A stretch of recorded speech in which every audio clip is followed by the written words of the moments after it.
이런 신호는 정말 피하고 싶다. 이런 신호는 되게 위험하다.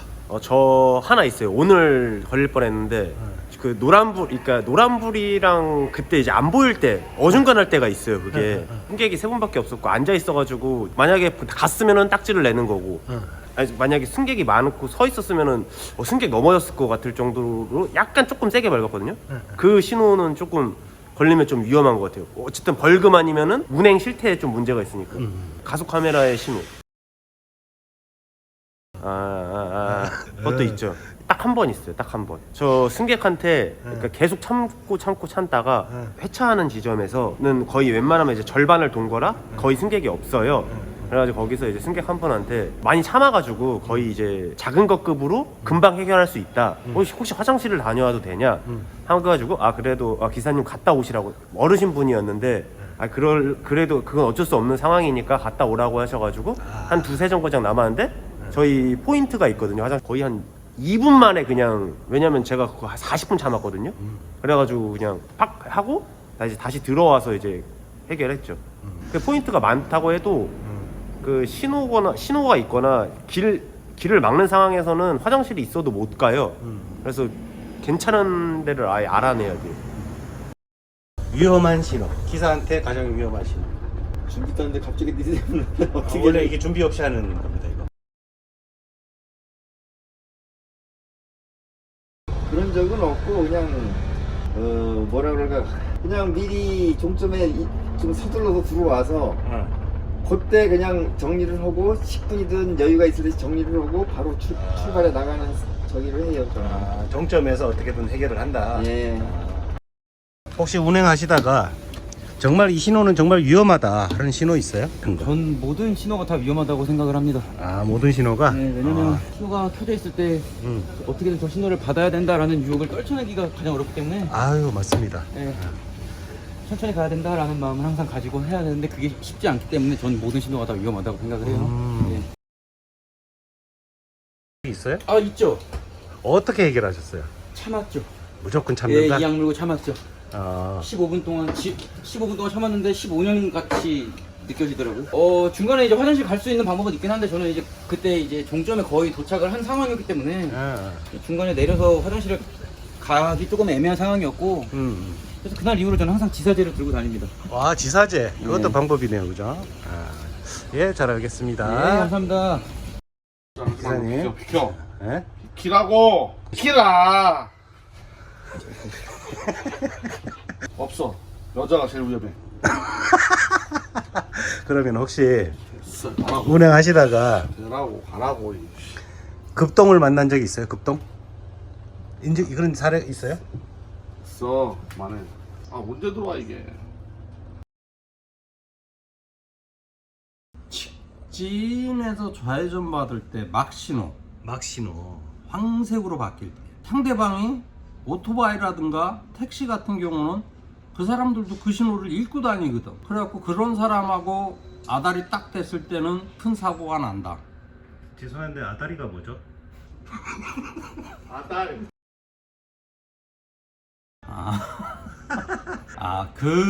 그것 때문에도 생리 현상 때문에도 음식 섭취하는 게 국물 요리라든가 이런 거는 많이 안 먹어요. 경험한 적이 마찬가지고. 있어요? 그럼요. 어떻게 해결하셨어요? 노선 중간에 해갖고 세워갖고 건너편에 가갖고 화장실 갔다 와야죠.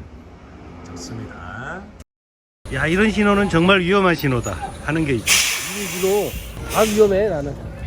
다 위험해? 그 신호 받아야 되니까. 급동 신호라는 것도 있죠. 급등 신호가 뭐야? 급동 이해하셨죠? 그거 해결하는 방법이 있나요? 해결할 방법이 없어. 싸요? 싸신 적 있나요? 없어. 거기 저기 공원 주차 저 화장실로 뛰어가잖아. 차 세워놓고. 화장실 포인트가 있다는 얘기죠? 알겠습니다. 왜? 뭔데? 정말 이 신호는 정말 위험하다 네. 하는 신호 있죠? 뭐 배변 관련? 센스쟁이 벌써 네. 안 해. 네. 있습니다. 그거, 저는 대신에 작은 걸로. 작은 걸로. 네. 어떻게 해결했어요? 정말 진땀 빼면서 어떻게든 회차지까지 갔죠. 참았다. 네. 참는 방법밖에 없어요. 포인트가 있는데 어쩔 수 없이 참았죠. 왜냐하면 승객들을 두고 그것도 이제 도로 한복판에 두고 갈 수가 없잖아요. 안전사고 문제도 있고 괜히 나중에 또 어떠한 문제가 발생될지 모르니까 급동을 해결하기 위한 자신만의 뭐 어떤 방법이 있어요?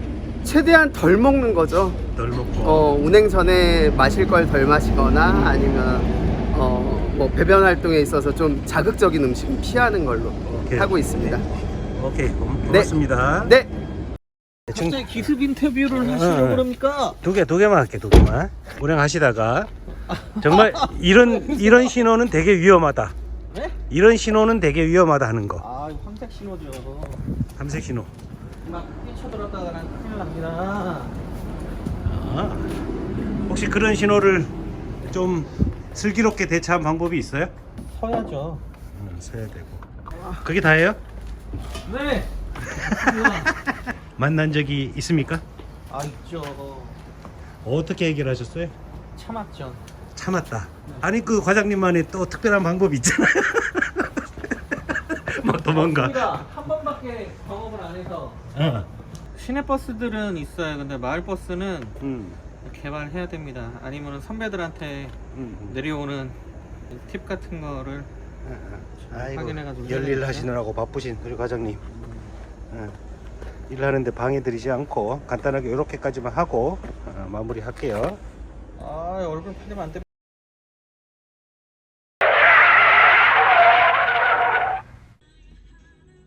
안녕하십니까, 왓츠버스입니다. 또 오랜만에 이렇게 영상을 하나 만들고자 녹음 위주로 하고 있습니다. 또 촬영은 어떻게 할까 뭐 이런 거 고민하다가 시간을 좀 보내고 있어요. 제가 뭐 주변에서도 이제 유튜브 영상이 왜 자주 안 올라오냐라고 이제 말씀을 하시더라고요. 구조상 또 시간적으로 이렇게 참 영상을 자주 만들기가 쉽지는 않습니다. 모든 게 안전과 연관돼 있고 또 그와 연관된 것은 서로가 좀 불편하기 때문이죠. 맨날 인터뷰할 수도 없고 하여튼 여러 가지로 이렇게 제약 요소가 좀 많다 보니까 영상 올라가는 게 잦지는 않습니다. 그렇더라도 이렇게 한두 가지 생각날 때 또 이렇게 녹음하고 녹화하고 뭐 그런 방법을 취할 거고요. 제가 유튜브로 뭐 돈을 벌고자 또 뭐 유명해지고자 이런 용도는 아닙니다. 제가 또 새로운 일을 시작했기 때문에 그것에 대한 어떤 기록, 뭐 일기, 뭐 이런 느낌으로 제작을 하고 있기 때문에 시간 날 때 또 여건이 될 때 그렇게만 제작을 하도록 할게요. 여러분들도 뭐 그래서 제가 굳이 뭐 구독, 좋아요, 알림 설정 이거 얘기 안 하잖아요. 필요할 때 그냥 찾아보시고 또 심심할 때 한 번씩 열어서 왓츠버스 한번 들어오셔가지고 이런 영상이 또 한 번쯤 올라오네라고 한번 관찰 정도 해주시면 감사할 것 같습니다. 자, 본격적으로 오늘의 주제, 버스 기사가 가장 위험하다고 생각하는 신호, 그 신호가 뭘까에 대해서 한번 얘기해 보고자 해요.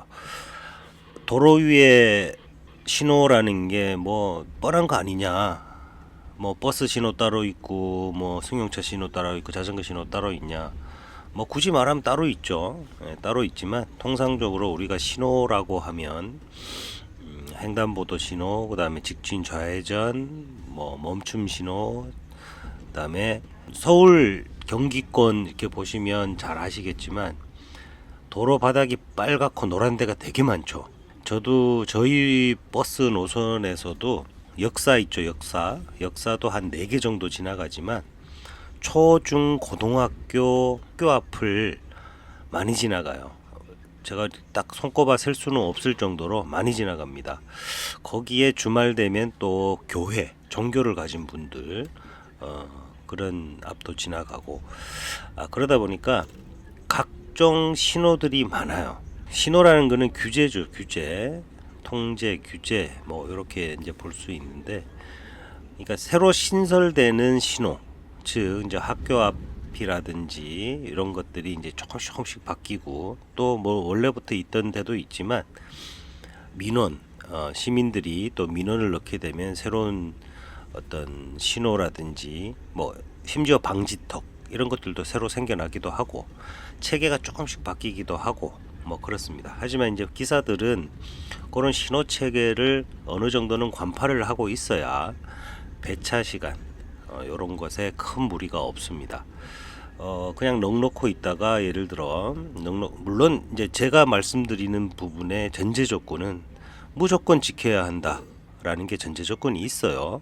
뭐 제가 말씀 도중에 얘기하는 도중에 뭐 쉬운 말로 어겨가면서 이렇게 배차 시간을 맞춘다 이렇게 생각하실 필요는 없고요.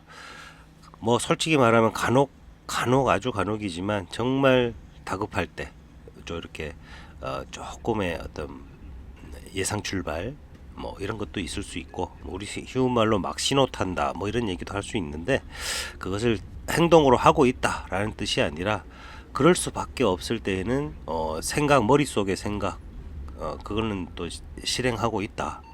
정말 급하니까 뭐 그렇게 볼 수 있는데 제가 이렇게 또 남기면은 또 그 신호를 잘 지켜야죠 뭐 이렇게 할 수도 있으니까 전제 조건을 미리 까는 겁니다. 신호는 무조건 지키는 거다라고 보시면 됩니다.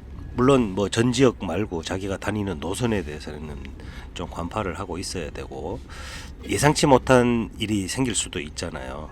그러니까 신호 대기 중인데 갑자기 앞에서 끼어든 차가 멈춰버린다든가 멈춰서 안 간다든가 뭐 이런 상황이 또 돌발 상황이 생기거든요. 이럴 때에 참 위험한 그런 신호를 기다리는 그런 상황이 되더라고요. 불과 얼마 전에 앞에 한 20m, 30m 앞에 그 보호구역에 노란색 횡단보도 요거 아시죠, 그죠? 30km 보호구역 내에 노란색 횡단보도 신호가 있고 30m 전에 정류장에 섰어요. 어떤 어르신을 내려드리고 막 출발하려고 가속 페달에 발을 얹는 순간 왼쪽 차선에서 버스 앞을 스치듯 가로질러서 앞에를 섭니다.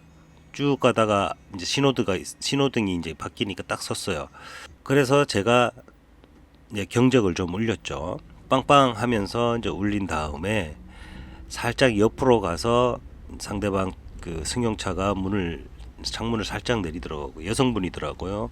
이제 나이 좀 있으신 한 50대 정도 되는 저기 지금 버스 앞을 가로질러서 그렇게 급정거를 하시면 어떡합니까? 라고 얘기했더니 왜요?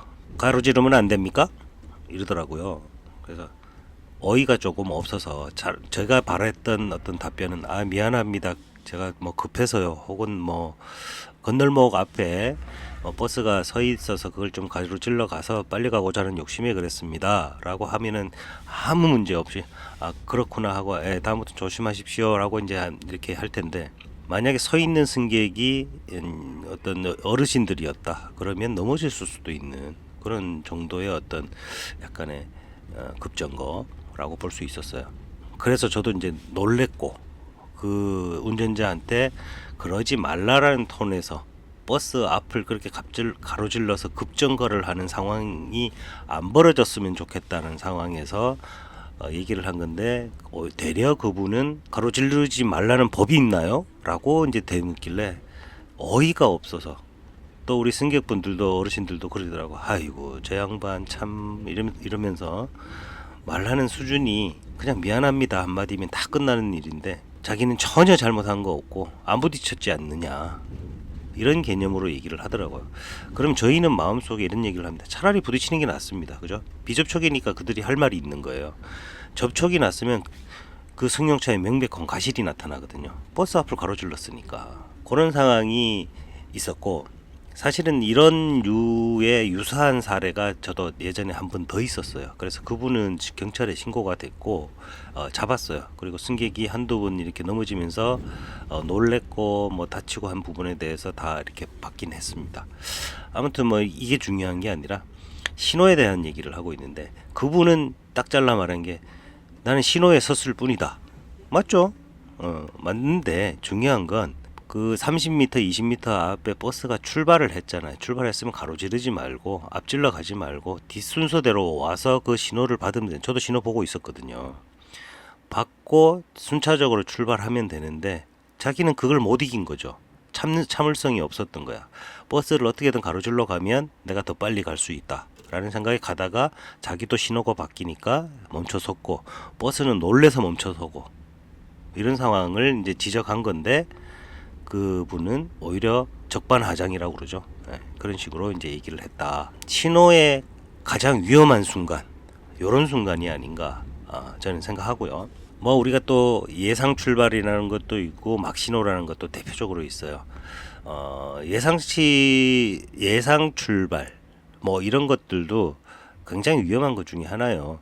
그러니까 예상 출발을 하게 되면 조금 더 빨리 나가죠. 빨리 나가면 아까 막신호와 맞물리는데, 횡단보도를 건너려고 하는 그 막신호에 건너려고 하는 어르신들, 비율적으로 젊은 사람들은 안 그래요.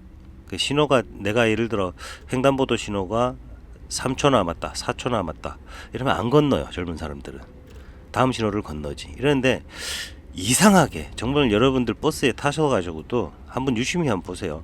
분명히 앞에서 버스가 진행하고 있고 신호가 곧 바뀌어. 근데 그걸 건너요. 그러면 그 배차 시간에 쫓기고 있는 버스는 출발을 못해요. 그럼 그거 단 몇 초밖에 안 되지 않느냐라고 되물을 수 있는데, 그 단 몇 초가 쌓이고 단 몇 초가 쌓이다 보면 신호 하나가 날아가요. 3, 4분이 날아간다는 얘기죠. 특히나 저희 오전 시간대의 배차 간격은 7분도 있고 8분도 있어요. 신호 하나 날아가면은 그만큼 3, 4분이 떨어지는 상황이 생기거든요.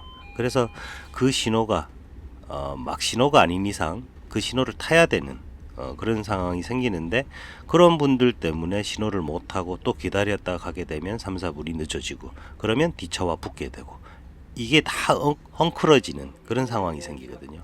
그럼 그 뒤차는 또 어떻게 되느냐? 또 이 차와 맞추다 보면 늦어지고 순차적으로 늦어지고 이렇게 된다는 얘기죠. 이 버스에 대해서 조금 이해하고 계신 분들은 그게 무슨 말인지 알겠다라고 하시는 분들이 있는데, 전혀 이해 없으신 분들은 야, 그 몇 초 뭐 그냥 섰다 가면 되지라고 생각하시는 분들 많아요.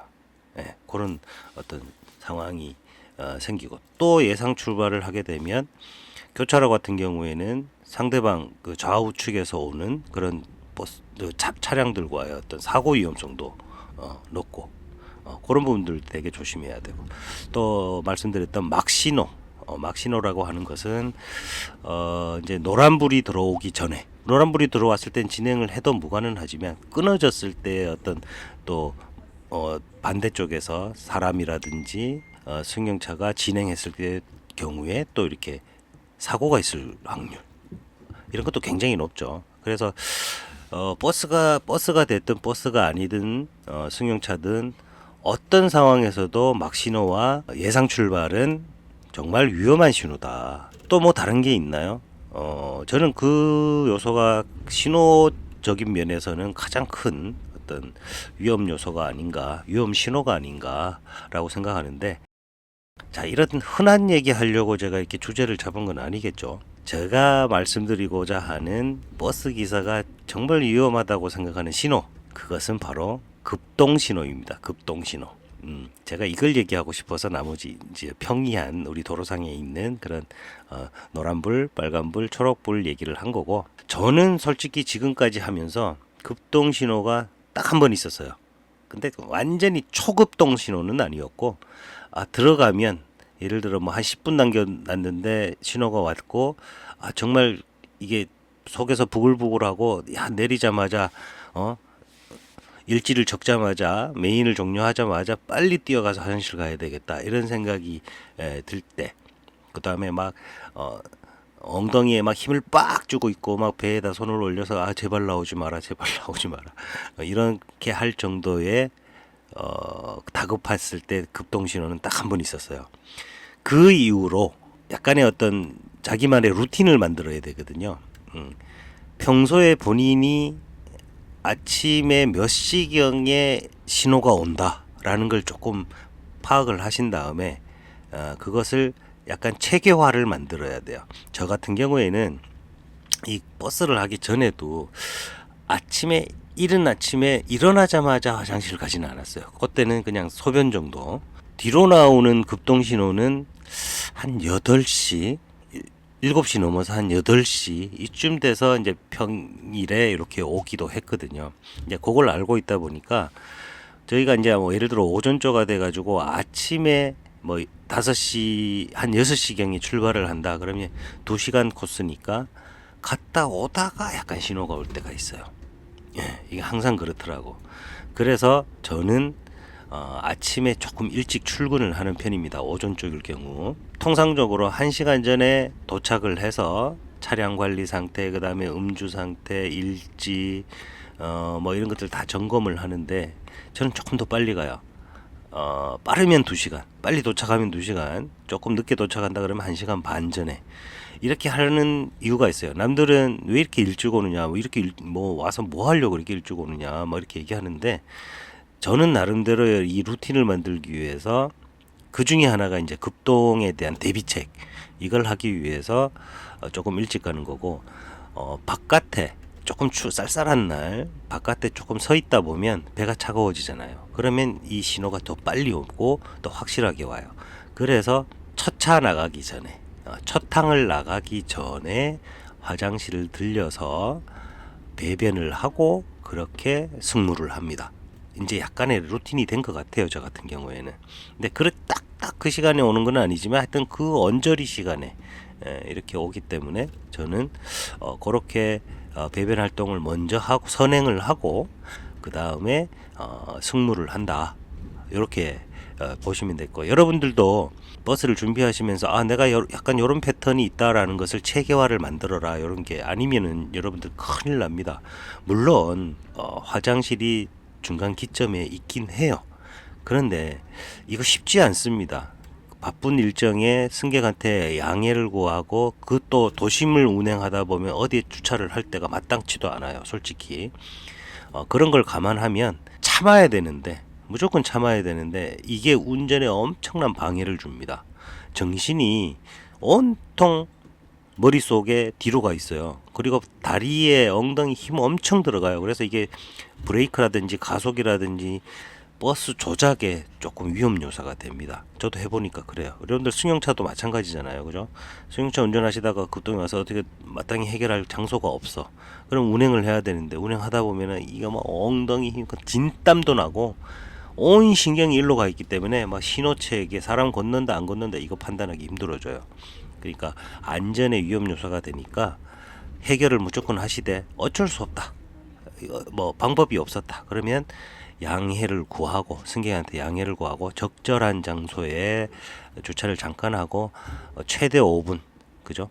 요 내에서 해결을 빨리 하고 오는 게 모두의 안전을 위해서 배차 시간이 좀 늦어지더라도 모두의 안전을 위해서 가장 합리적인 생각이고 현명한 생각이다. 이렇게 생각하고 저도 다른 기사님들한테 물어서 어느 기점에 어느 건물에 어느 화장실 가면 경비 아저씨가 되게 친절하게 해주신다라는 얘기를 듣긴 들었거든요. 근데 정확하게 그 길 몰라요. 어딘지 아직. 왜냐면 저만의 루틴을 만들어 놨기 때문에 가겠어? 설마 그걸 이용하겠어? 이런 생각이 강하기 때문이죠. 지금까지 왓츠버스였어요.